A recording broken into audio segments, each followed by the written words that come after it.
இங்க இருக்கிற நிறைய பேரு நடுங்கி போய் இதுல நம்ம மேல அவதூறு வேற.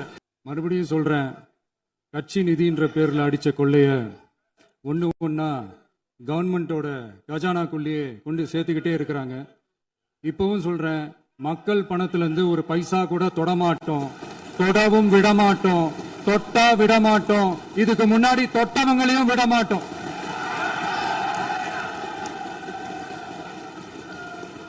ஒவ்வொரு ஊழலா வெளியில வரும் போலயே, ஒவ்வொரு வேஷமா கலைஞ்சிரும் போலயே இங்க இருக்கிற நிறைய பேரு நடுங்கி போய் இதுல நம்ம மேல அவதூறு வேற. இப்ப புதுசா ஒரு வெப்பன் ஒண்ணு கொண்டு வந்திருக்காங்க. அது என்ன தெரியுமா? அவங்க தயவால தான் நம்ம ஆட்சி நடக்குதான். மக்கள் தயவால இந்த ஆட்சி நடந்துகிட்டு இருக்கு. மனசாட்சி உள்ள சக்திகளோட ஆதரவால இந்த ஆட்சி நடந்துகிட்டு இருக்கு. நாங்க தான் அனுப்பி வச்சோம், நாங்க தான் அனுப்பி வச்சோம் அப்படின்றாங்களே. அனுப்பி வச்சவங்களுக்கு மினிஸ்ட்ரியில இடம் கொடுத்தா ஏன் கதறீங்க? ஏன் இவ்வளவு கோவம்? ஏன் இவ்வளவு கதறல்?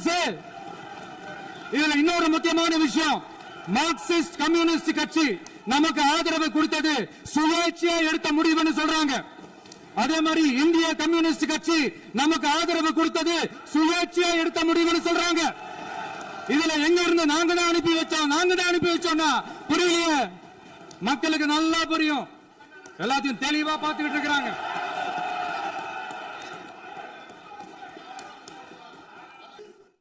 அதான் 5 நிமிஷம் பேசினதுக்கே கொலக்கூரி இந்த ஆட்டம் அடிச்சு பேசுனா அப்புறம் என்ன பண்றது? சட்டம் ஒழுங்கை பத்தி பேச்சு வந்தது. சட்டம் ஒழுங்கு சரியா இருக்கணும் அப்படின்றதுல எங்களுக்கு மாற்று கருத்தே கிடையாது. கண்டிப்பா லா அண்ட் ஆர்டர் கரெக்டா இருக்கணும், கரெக்டா இருக்கும், இருக்க வைப்போம். அதே மாதிரி பெண்கள் பாதிக்கப்படுறதையும் இங்க யாராலையும் சகிச்சிக்கவே முடியாது. அதுக்கான கடுமையான நடவடிக்கைகள் நம்ம அரசு எடுத்துக்கிட்டு இருக்கிறோம். இந்த சிங்கப்பெண் சிறப்பு அதிரடிப்படை கூட அதுக்கான ஒரு ஃபர்ஸ்ட் ஸ்டெப் தான். அதே மாதிரி இந்த போதைப் பொருள் நடமாட்டம் அதை கண்ட்ரோல் பண்றதுக்கும் நம்ம அரசு கடுமையான நடவடிக்கைகள் எடுத்துக்கிட்டு இருக்கிறோம். அதையும் கண்டினியூ பண்ணி எடுப்போம். மாண்புமிகு பேரவைத் தலைவர் அவர்களே, இப்போ நான் சொன்ன இந்த பிரச்சனைகள்லாம் 2026 போன மாதம் மே மாதம் 10ஆம் தேதி புதுசாக வந்துடல. இதெல்லாம் பல வருஷமா இருக்கிற பிரச்சனைகள் தான், பல வருஷமா கண்டுக்காம விட்ட பிரச்சனைகள் தான். இன்னைக்கு எதிர்கட்சிக்காரங்க அதை பத்தி கேட்கும் போது எனக்கு அது அக்கறையா தெரியல, அவதூறு அரசியலாக தான் தெரியுது, பழி போடுற அரசியலாக தான் தெரியுது. இப்படி அவதூறு பழி போடுறவங்களை பார்த்து ஒன்னே ஒன்று தான் கேட்கணும்னு தோணுது. அந்த 9-10 மாசமா நம்ம ஸ்டேட்ல சட்டம் ஒழுங்கு டிஜிபியே இல்லை. சட்டம் ஒழுங்கு டிஜிபியை போடுங்கன்னு சொல்லி எல்லாம் ஒஞ்சு போயிட்டோம். போன ஆட்சியில் நடந்ததுக்கெல்லாம் இப்பதான் விடையை கண்டுபிடிக்கிறோம். நம்ம ஆட்சியில்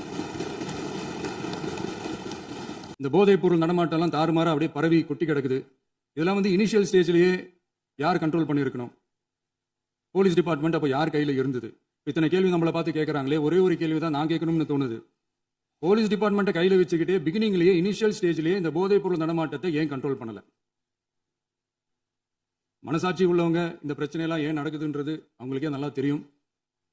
இன்னைக்கு சட்டம் ஒழுங்கை பற்றி கேள்வி கேட்கக்கூடாதா அப்படின்னா தாராளமாக கேட்கலாம். இது ஜனநாயக அரசு, மன்னராட்சியெல்லாம் கிடையாது, மனசாட்சி உள்ள மக்களாட்சி.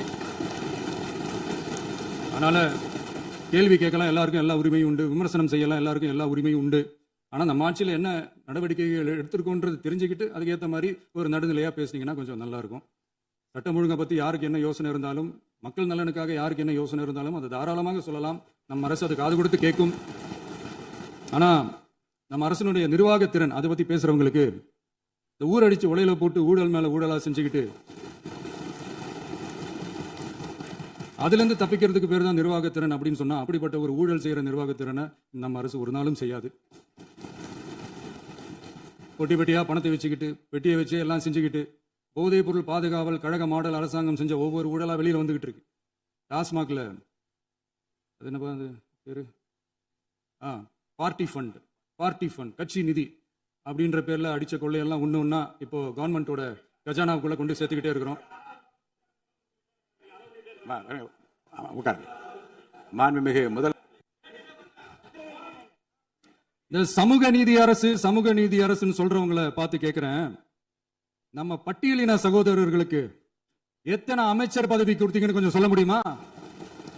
ஆனா நம்மளுடைய அரசுல 8 அமைச்சர் பதவிகள் யாருக்கு? நம்ம பட்டியலின சகோதரர்களுக்கு. எல்லாம் நம்ம அண்ணன், நம்ம தம்பி, நம்ம தங்கச்சிங்க. அண்ணல் அம்பேத்கர் அவர்களுடைய கிட்டத்தட்ட 100 ஆண்டு கால கனவு இப்ப நிறைவேறி இருக்கு. நான் ஏன் கொஞ்சம் சவுண்டா பேசுறேன் அப்படின்னா அவங்களுக்கு கேட்கணுன்றதுக்காக, தப்பா எடுத்துக்காது. அதே மாதிரி பெண்களோட பாதுகாவலர் நாங்க தான் அப்படின்னு சொல்லிக்கிறவங்களை கேட்கிறேன், எத்தனை பெண்களுக்கு அமைச்சர் பதவியில இடம் கொடுத்தீங்க கொஞ்சம் சொல்ல முடியுமா?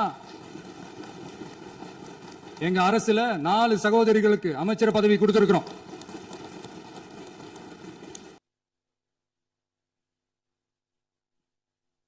அதனால மக்களால் நிராகரிக்கப்பட்டு மக்களால் அகற்றப்பட்டவங்களுக்கு ஒண்ணு சொல்லிக்கிறோம், தப்பே செய்ய மாட்டோம், ஊழலே செய்ய மாட்டோம், நேர்மையா தான் இருப்போம், நியாயமா தான் இருப்போம் அப்படின்னு சொல்றவங்களால மட்டும்தான் கூட்டணி ஆட்சி அமைக்க முன்வரும். ஆட்சியிலையும் பங்கு, அதிகாரத்திலையும் பங்கு கொடுக்க முன்வரும். ஊழல்லையே ஊறி போனவங்களால இந்த கூட்டணி ஆட்சியோ ஆட்சியிலையும் பங்கு அதிகாரத்திலையும் பங்கு கொடுக்க முன்வராது. மெஜாரிட்டி இருந்தாலும் தரமாட்டாங்க, மெஜாரிட்டி இல்லனாலும் தரமாட்டாங்க. கேட்டா ரெடிமேடா ஒரு பதில் ஒண்ணு வச்சிருப்பாங்க, கூட்டணி ஆட்சியை மக்கள் விரும்ப மாட்டாங்கன்னு. அதே மக்கள் தான் இப்ப அவங்கள பார்த்து சிரிக்கிறாங்க. நான் பதவி ஏத்த அன்னைக்கு கொஞ்சம் டைம் அவகாசம் கேட்டேன். எதுக்கு கேட்டேன்? நிதி நிலைமைலாம் கொஞ்சம் மோசமா இருக்குது, அதெல்லாம் கொஞ்சம் சரி செஞ்சுக்கிட்டே படிப்படியா கொஞ்சம் கொஞ்சமா நான் கொடுத்த வாக்குறுதிகள்லாம் செயல்படுத்துவேன், அதுக்காக கொஞ்சம் டைம் அவகாசம் கேட்டேன். நான் ஏதோ வேற எதுக்காகவோ வேற யாருக்காகவோ ஏதோ அவகாசம் கேட்ட மாதிரி. அடுத்து இங்க சபையில இல்லாதவங்களை பத்தி பேச வேண்டாம்னு நினைக்கிறேன். இங்க நம்மளை பத்தி அவதூறு பரப்புறதோட மட்டும் இல்லாம இப்ப நம்ம மக்கள் மேலேயும் அவதூறு பரப்ப ஆரம்பிச்சிட்டாங்க.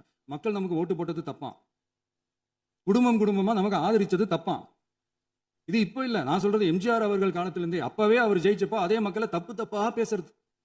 மக்கள் என்ன பண்ணிட்டாங்க, எம்ஜிஆர் என்ன பண்ணிட்டாரு, எம்ஜிஆர் என்ன இது பண்ணிட்டாரு. 50 வருஷமா ஒரே டெக்னிக்கா. டெக்னாலஜி எல்லாம் மாறி வேற எங்கேயோ போயிட்டு இருக்கு. பஸ் இதுல கொஞ்சம் டெக்னிக் ஆச்சும் கொஞ்சம் மாத்தினா கொஞ்சம் நல்லா இருக்கும். அதனால மக்களுக்கு யூஸ்ஃபுல்லா இருக்கிற மாதிரி இந்த ஆக்கப்பூர்வமான கருத்துக்களோ ஆக்கப்பூர்வமான யோசனைகளோ இருந்தா சொல்லுங்க, அது நாங்க டெஃபரெண்டா எடுத்துக்கிறோம். ஆனா அதை விட்டுட்டு இந்த நக்கலு நையாண்டி சம்பந்தம் இல்லாத பேச்சு இதெல்லாம் பேசிட்டு அப்புறம் முதல்வர் பதில் சொல்லல, முதல்வருக்கு பதில் சொல்ல தெரியல அப்படின்னா அப்புறம் என்ன சோஃபா மாடல் ஆட்சியா? அது என்னன்னு புரியறதுக்கே எனக்கு ரொம்ப நாள் ஆச்சு.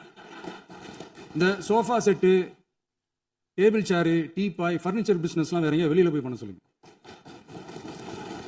அப்படி அந்த பிசினஸ் தான் பண்ணணும்னா நிறைய பிசினஸ் பண்ற மாதிரி வெளியில போய் பண்ண சொல்லுங்க, எங்க சட்டசபைக்குள்ள வேணாம். அதனால ஆக்கப்பூர்வமான கருத்துக்கள் இருந்தா சொல்லுங்க, டெஃபினட்டா அது சரியா இருந்தா நாங்க ஏத்துக்கிறோம். எனக்கு ஒரு குட்டி கதை ஒன்று ஞாபகம் வருது, சொல்லாமா? ஒரு ஊர்ல ஒரு பெரியவர் வெயில் ரொம்ப ஜாஸ்தியா இருக்குன்னு சொல்லிட்டு கண்ணுக்கு மேல கை வச்சுக்கிட்டு இப்படி சுத்தி முத்தி தேடிக்கிட்டு இருந்தாராம். அப்ப கூட இருந்த ஒரு சின்ன பையன் என்ன தேடுறீங்க அப்படின்னு கேட்டானா. அதுக்கு அந்த பெரியவர் சொன்னாரா, அது ஒண்ணு இல்ல தம்பி, உங்க அப்பா இங்கதான் இருப்பாருன்னு சொன்னாங்க, அதான் தேடிக்கிட்டு இருக்கேன், எங்க உங்க அப்பாவையா காணோம்? இல்ல அந்த எங்களுக்கும் நக்கலா நையாண்டியா சம்பந்தம் இல்லாத குட்டி கதை இதெல்லாம் எங்களுக்கும் பேச தெரியும். அந்த கதையில பெரியவர் அப்படி சொன்னாராம், தப்பா எடுத்துக்காதீங்க. அந்த கதையில பெரியவர் அப்படி கேட்டாராம். அதனால யாரும் இங்க டென்ஷன் ஆக வேணாம். அதனால இன்னொரு இந்த என்னுடைய உரையை முடிக்கிறதுக்கு முன்னாடி போயிட்டாங்க, பேசலாமா? உங்க கருத்துக்களை நீங்க முழுமையாக மன நிறைவோடு பேசலாம். டிவியில் பார்த்தோம். சரி, அதான் 5 நிமிஷம் பேசுனதுக்கே கொலத்தூரி இந்த ஆட்டம் அடிச்சு பேசுனா அப்புறம் என்ன பண்றது? கடைசியா நான் இந்த உரையை முடிக்கிறதுக்கு முன்னாடி ஒரு முக்கியமான ஒரு விஷயம் பத்தி சொல்லணும். ஆளுநர் உரை அன்னைக்கு இந்த தமிழ் தாய் வாழ்த்துக்கு அப்புறம் தேசிய கீதம் பாடினது தப்பு, தேசிய கீதம் 2 முறை பாடினது தப்பு, அப்படி ஒரு நிகழ்வு இதுக்கு முன்னாடி இந்த சட்டசபையில நடந்ததே கிடையாது, அந்த மரபையே மாத்திட்டீங்க, இப்படி ஒரு பெரிய ஒரு போர் மாதிரி எதிர்கட்சியை சார்ந்தவங்க எல்லாம் சொன்னாங்க இல்லையா? அந்த மாநில உரிமை போராளிகளை, அந்த மரபு காக்கிற உரிமை போராளிகளை ஒரே ஒரு கேள்விதான் கேட்கணும். 2021 ஆகஸ்ட் 2 ஞாபகம் இருக்கா? Centenary celebration of Tamil Nadu legislature. அந்த ஃபங்க்ஷன்ல நம்ம முன்னாள் முதலமைச்சர் கருணாநிதி அவர்களோட கலைஞர் அவர்களுடைய கலைஞர் அவர்களுடைய புகைப்படத்தை மாண்புமிகு குடியரசுத் தலைவர் திறந்து வைக்கிற ஒரு ஃபங்க்ஷன். அந்த ஃபங்க்ஷன்ல national anthem followed by Tamil Thai Vazhthu அப்படின்னு அறிவிச்சது ஞாபகம் இருக்கா? அதாவது தேசிய கீதத்துக்கு அப்புறமா இரண்டாவது முறையா, நோட் திஸ் பாயிண்ட் மாண்புமிகு பேரவைத் தலைவர் அவர்களே, ப்ளீஸ் நோட் திஸ் பாயிண்ட். தேசிய கீதத்துக்கு அப்புறம் இரண்டாவது முறையாக தமிழ் தாய் வாழ்த்து பாடப்படும் அப்படின்னு சொன்னது ஞாபகம் இருக்கா? அதுவும் முத்தமிழ் அறிஞர் அப்படின்னு சொல்ற நம்ம கலைஞர் அவர்களுடைய அந்த புகைப்படம் வெளியிட்டு விழாவில் அவர் இருந்த இதே சபையில தமிழ இரண்டாவது இடத்துக்கு தள்ளினது யாருன்னு ஞாபகம் இருக்கா?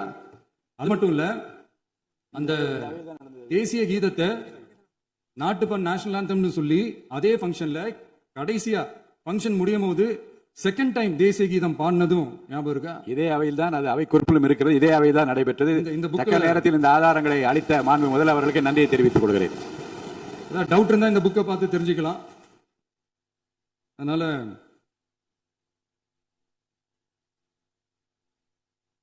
இதெல்லாம் கேட்டா என்ன சொல்லுவாங்கன்னா, அது ஜனாதிபதி கலந்துகிட்ட ஃபங்க்ஷன், அதெல்லாம் அப்படிதான், அதெல்லாம் கண்டுக்க கூடாது அப்படின்னு சொல்லுவாங்க.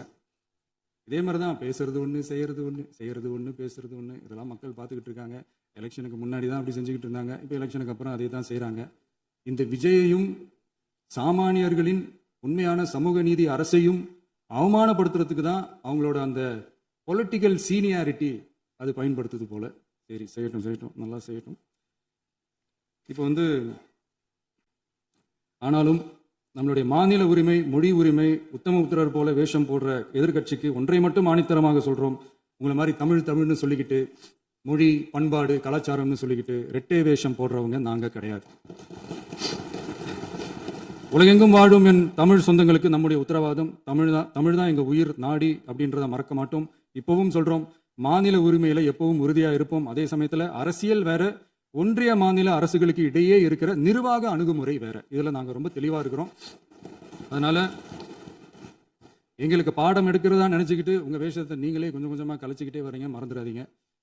அப்புறம் நேத்து எதிர்கட்சி தலைவர், மாண்புமிகு எதிர்கட்சி தலைவர் பேசும்போது நிறைய பேசினாங்க. அதுல ஒண்ணு மட்டும் அரசு சொல்றதா நினைச்சுக்கிட்டு நம்மளை இன்டைரக்டா ஈவில் அப்படின்ற அந்த வார்த்தையை யூஸ் பண்ணாங்க. எனக்கு ஒன்னே ஒண்ணுதான் சொல்லணும்னு தோணுது, ஈவில்ஸ்னு டெவில்ஸ் பேசக்கூடாது. அவங்க இருந்திருந்தா ஒரு ஆக்ஷன் பண்ணணும்னு எனக்கு தோணுச்சு. எல்லாரும் போயிட்டாங்க. பர்மிஷன் பண்ணலாமா? இப்பவும் பண்ணலாம், ஒன்றும் தப்பு இல்லை.